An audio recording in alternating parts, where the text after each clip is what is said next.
Yun, so meron ako ditong Acer Travelmate na laptop.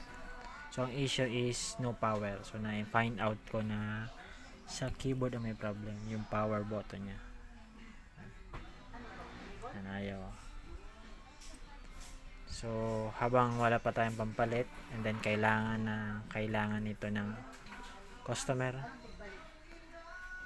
nag-convert muna tayo ng switch. Yan ang switch niya. So subukan natin.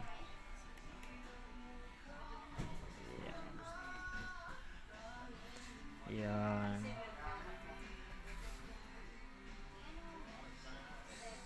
So, okay, like and share.